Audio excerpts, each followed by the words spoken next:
Hi everyone, my name is Mitch, and I'm here with another quarantine video. I use he, him, his pronouns, and I am one of the LGBTQ program coordinators for Family Counseling Service of the Finger Lakes.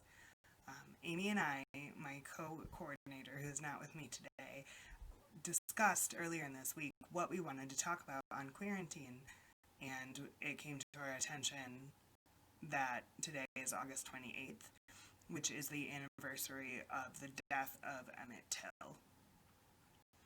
I think that this is a really important thing to talk about. Emmett Till was not a name that ever crossed my radar until I was in high school, and even then it was only because I was deliberately assigned to write about this. And even in my collegiate study, it is a story that doesn't often get told, but rather than tell it in my words and from my perspective, I wanted to share the story and the poem A Wreath for Emmett Till by American poet Marilyn Nelson. Marilyn writes, Emmett Louis Till was born in Chicago on July 25th, 1941. He was a friendly, extroverted African-American boy who grew up during a time when racism and segregation were legal parts of the culture of the United States. In the summer of 1955, 14-year-old Emmett visited relatives in the South. On August 24th, in the town of Money, Mississippi, Emmett went into a country store, where, by some accounts, he whistled at a white woman. On August 28th, the woman's husband and brother-in-law took Emmett from his uncle's house. Emmett's body was found 3 days later. The murderers had tied a heavy metal cotton gin fan to his neck with barbed wire and thrown him in the Tallahatchie River. He had been shot in the head. His face and body had been beaten and were bloated from the river water. After identifying her son's body, Emmett's mother, Mamie Till Mobley, held an open casket funeral in Chicago to show what had been done to her son. Thousands of people stood in line for the viewing. Graphic photos appeared in newspapers and magazines, galvanizing anger across the nation. An all-white male jury heard the trial of the alleged murderers in a segregated courthouse in Mississippi. In spite of the terrors of the time and the danger he could have been placing himself in, Emmett's uncle identified the white men who had pulled Emmett out of his house. After deliberating for just over an hour, the jurors came back with a verdict of not guilty. The trial and verdict drew the world's attention. People around the country and around the world, both black and white, who had previously felt separated from the racism of the South, were shocked by Emmett Till's death and outraged by the injustice of his killer's trial. The lynching of Emmett Till helped spark the civil rights movement of the late 1950s and 1960s. Months after the trial, one of the former defendants told a reporter how they had killed Emmett. Years later, the two men tried for Emmett's murder would state that 3 others were involved. Marilyn Nelson writes, I was 9 years old when Emmett Till was lynched in 1955. His name and history have been a part of most of my life. When I decided to write a poem about lynching for young people, I knew that I would write about Emmett Till. He was lynched when he was the age of the young people who might read my poem. After revisiting what I knew about lynching, reading more about it, and growing increasingly depressed, I also knew that I would write this poem as a heroic crown of sonnets. A sonnet is a 14-line rhyming poem in iambic pentameter which imitates the heartbeat. The rhyme scheme I chose to use in these sonnets is called Italian or Petrarchan, after Petrarch, the poet who invented it. A crown of sonnets is a sequence of interlinked sonnets in which the last line of one becomes the first line, sometimes slightly altered, of the next. A heroic crown of sonnets is a sequence of 15 interlinked sonnets, in which the last one is made up of the first lines of the preceding 14. When I decided to use this form, I had seen only one heroic crown of sonnets, a fantastically beautiful poem by the Danish poet Inger Christensen. Instead of thinking too much about the painful subject of lynching, I thought about what Inger Christensen's strategy must have been. The strict form became a kind of insulation, a way of protecting myself from the intense pain of the subject matter, and a way to allow the muse to determine what the poem would say. I wrote this poem with my heart in my mouth and tears in my eyes, breathless with anticipation and surprise. Rosemary for Remembrance, Shakespeare wrote, a speech for poor Ophelia who went mad when her love killed her father. Flowers had a language then. Rose petals in a note said I love you. A sheaf of bearded oat said your music enchants me. Goldenrod, be careful. Weeping willow twigs, I'm sad. What should my wreath for Emmett Till denote? First, heliotrope, for justice shall be done. Daisies and white lilacs, for innocence. Then mandrake, horror, wearing a white hood, or barefaced, laughing. For grief, more than one, for one is not enough. Rue, yew, cypress. Forget-me-nots, though if I could, I would. Forget him not, though if I could, I would forget much of that racial memory. No, I remember, like a haunted tree, set off from other trees in the wildwood by one bare bough. If trees could speak, it could describe in words beyond words, make us see the strange fruit that still ghosts its reverie, misty companion of its solitude. Dendrochronology could give its age in centuries by counting annual rings, seasons of drought and rain. But one night, blood, spilled at its roots, blighted its foliage. Pith outward, it has been slowly dying, pierced by the screams of a shortened childhood. Pierced by the screams of a shortened childhood, my heartwood has been scarred for 50 years by what I heard, with hundreds of green ears, that jackal laughter.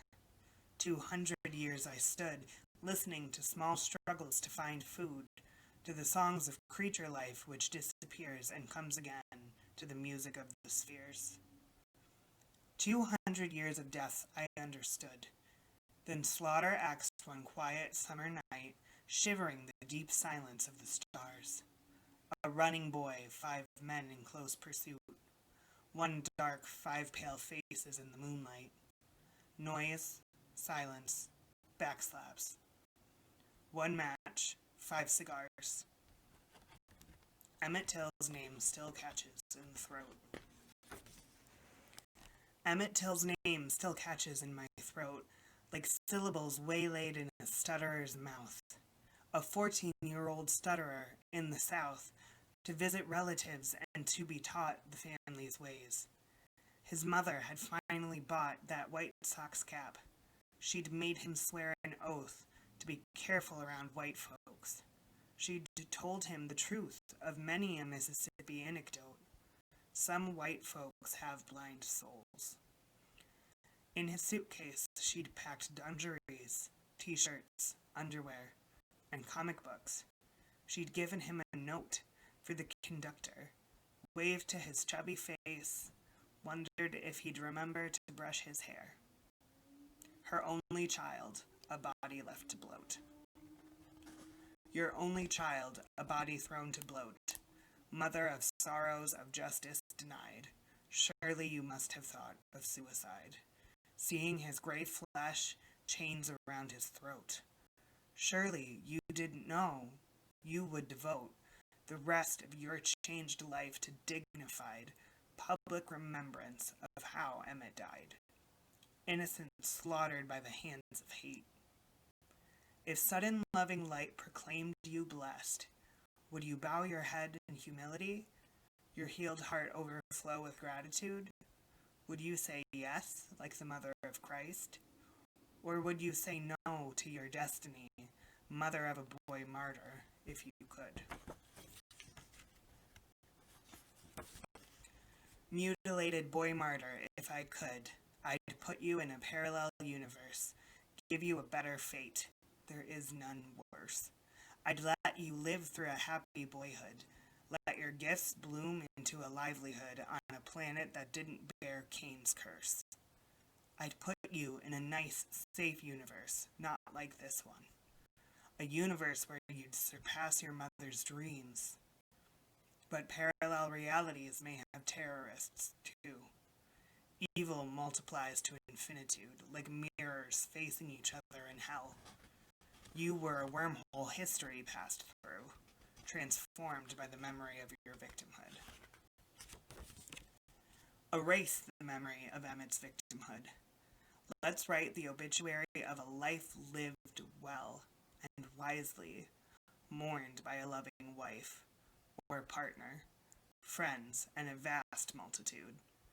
Remember the high purpose he pursued. Remember how he earned a nation's grief. Remember accomplishments beyond belief. Honors enough to make us slack-jawed. As if we looked up at a meteor shower or were children watching a fireworks display.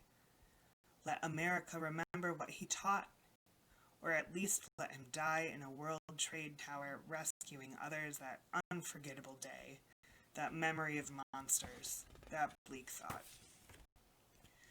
The memory of monsters, that bleak thought, should be confined to a horror movie world, a horror classic in which a blind girl hears, one by one, the windows broken out, an axe at the front door. In the onslaught of terror, as a hate-filled body hurls itself against her door, her senses swirl around one prayer, please God, forget me not. The body snatchers jiggle the doorknob. Werewolves and vampires slaver after blood. The circus of nightmares is here. She screams. He screams. Neighbors with names he knows, a mob, heartless and heedless, answering to no God, tears through the patchwork drapery of our dreams.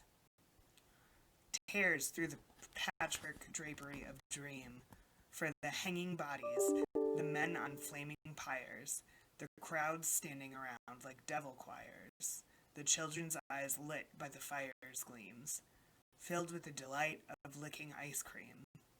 Men who hear hog screams as a man expires, watch fob good luck charms, teeth pulled out with pliers. Sinners, I can't believe Christ's death redeems. Your ash hair, Shalamith, Emmett, your eye. Machetes, piles of shoes, bulldozed mass graves. The broken towers, the air filled with last breaths. The blasphemies pronounced to justify the profane, obscene theft of human lives. Let me gather spring flowers for a wreath. Let me gather spring flowers for a wreath. Not lilacs from the dooryard, but wildflowers. I'd search for in the greening woods for hours of solitude, meditating on death. Let me wander through pathless woods beneath the choirs of small birds trumpeting their powers, at the intruder trampling through their bowers, disturbing their peace. I cling to the faith that innocence lives on, that a blind soul can see again, that miracles do exist. In my house, there is still something called grace, which melts ice shards of hate and makes hearts whole. I bear armloads of flowers home to twist into a circle, trillium, Queen Anne's lace. Trillium, apple blossoms, Queen Anne's lace, woven with oak twigs for sincerity. Thousands of oak trees around this country groaned with the weight of men slain for their race, their murderers acquitted in almost every case. One night, 5 black men died on the same tree, with toeless feet in this land of the free. This country we love has a Janus face. One mouth speaks with forked tongue, the other reads the Constitution. My country, 'tis of both thy nightmare history and thy grand dream, thy centuries of good and evil deeds I sing. thy fruited plain, thy undergrowth of mandrake, which flowers white as moonbeams. Indian pipe, bloodroot, white as moonbeams, their flowers. Picked, one blackens and one bleeds, a thick red sap. Indian pipe, a weed that thrives on rot, is held in disesteem, though it does have its use in nature's scheme, unlike the rose. The bloodroot poppy needs no explanation here. Its red sap pleads the case for its inclusion in the theme of a wreath for the memory of Emmett Till. Though the white poppy means forgetfulness, who could forget when red sap on a wreath recalls the brown boy 5 white monsters killed? Forgetting would call for consciencelessness, like the full moon which smiled calmly on his death. Like the full moon which smiled calmly on his death. Like the stars which fluttered their quicksilver wings, like the unbroken song creation sings while humankind tramples the grapes of wrath. Like wildflowers growing beside the path, a boy was dragged along, blood spattering their white petals as he, abandoning all hope, gasped his agonizing last breath. Like a nation sending its children off to fight our faceless enemy, immortal fear, the most feared enemy of the human race. Like a plague of not knowing wrong from right. Like the consciencelessness of the atmosphere. Like a gouged eye, watching Boots kick a face. Like his gouged eye, which watched Boots kick his face, we must bear witness to atrocity. But we are whole. We can speak what we see. People may disappear, leaving no trace, unless we stand before the populace, orators denouncing the slavery to fear. For the lynchers feared the lynchee, what he might do being of another race, a great unknown. They feared because they saw their own inner shadows, their vicious dreams, the farthest horizons of their own thought, their jungles immune to the rule of law. We can speak now or bear unforgettable shame. Rosemary for Remembrance, Shakespeare wrote. Rosemary for Remembrance, Shakespeare wrote. If I could forget, believe me I would, pierced by the screams of a shortened childhood. Emmett Till's name still catches in my throat. Mamie's one child, a body thrown to bloat. Mutilated boy martyr, if I could, erase the memory of Emmett's victimhood. The memory of monsters, that bleak thought, tears through the patchwork drapery of dreams. Let me gather spring flowers for a wreath. Trillium, apple blossoms, Queen Anne's lace. Indian pipe, bloodroot, white as moonbeams. Like the full moon which smiled calmly on his death. Like his gouged eye which watched Boots kick his face.